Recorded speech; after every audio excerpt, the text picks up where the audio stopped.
What are we doing here? And where are we gonna go? It's like we just woke up one morning and then it's welcome to the show.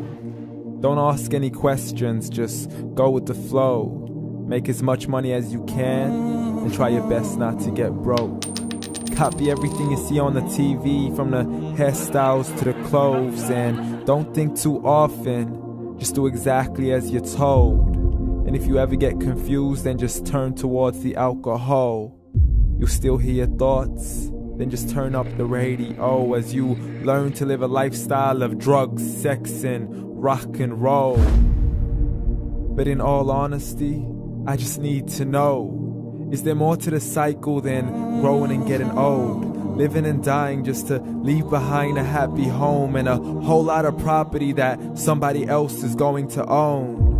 I just really need to know before the casket's closed, 'cause I'm not willing to gamble with my soul, nor am I ready to take any chances. These are just simple life questions and I'm just searching for some answers. Like, what are we doing here? And what is our purpose? How did we get here, and who made us so perfect? And what happens once we go, or is this world all really worth it? Questions we don't answer because apparently we don't really have to. There's no purpose to this life and our existence is merely natural. Then in that case, please let me ask you, did you create yourself, or was it somebody else who had fashioned you? 'Cause you're a being that's impeccable, faultless and unparalleled. You're a product of supreme intelligence and I'm merely being rational. For there isn't a camera on this earth that can come close to the human eye, nor a computer that can compete alongside the human mind. And if the whole world was to come together, we wouldn't be able to create a single fly. So many signs, yet we still deny. As science tries to justify that all this could come from none, when it's a simple sum. 0 plus 0 plus 0 cannot possibly ever give you 1. So from where did all this order come? For everything has its origins, a maker, a creator of its own. I mean, the only reason you're watching this video is because somebody had to press upload. So we can believe in the Big Bang, but I'd rather believe in He who caused it to explode. Allah, the creator of everything along with every single soul. The ever-living, the master, the only one who is in control. Unlike his creation, beyond our imagination. And no, he's not a man, nor does he have any partners in association. He's on his own. And no, he did not ever leave us alone. Just like every manufacturer, he left us with an instruction manual. The Quran and Islam, and I'm sorry to jump to conclusions, but it's the only one possible. The only definition of God is the one and only supreme being. It's logical. A book with 0 contradictions, with miracles that are both scientific and historical, all revealed over 1400 years ago.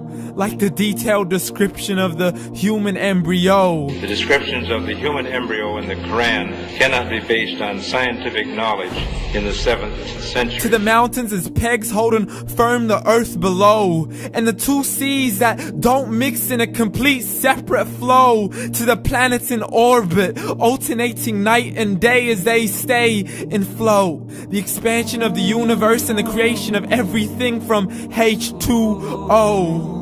To the stories of the past and the preservation of Pharaoh. To identifying the lowest point in the land where Persia defeated Rome. The gushing fluid that created man in the glands between the ribs and the backbone. And not a word has changed, it's still the same. So please explain how all this was known over 1400 years ago. To a man who couldn't read or write, as he would recite whatever the angels spoke. And if you still don't believe, please try to come up with something that's even close. But you can't, so we took God as a mockery and his messengers as a joke. Muhammad could not read or write. How somebody who can't read or write gonna start a religion? Dismissed his scriptures as legends and tales of the ancient folk, as we live life according to our whims, desires, and hopes. saying this life is the only home we will ever know. We will live then die, then simply turn to bones. YOLO! Correction, after the grass dies, the rain arrives and it regrows, and Allah promises to do the same thing to your very soul and bring you back from your very fingertips to your toes, as the all-seeing supreme being watches us so close, and we are surely being tested in our wealth, our health, and our self, and everything that we've been blessed with. So believe, for we will surely be resurrected and be brought back to our Lord and account for every single deed, as He hands us our books and orders us to read. From the bad to the good and everything in between. You yourself are sufficient for your own accountability, so don't be mad at me. You are the one who thought He wouldn't come back to me. I gave you a whole life long to search after me, but you were busy in all that which was temporary. So read, and glad tidings to all those who believed. And if you disbelieve, read. And don't let that day be the first day you find out what your life really means. Read.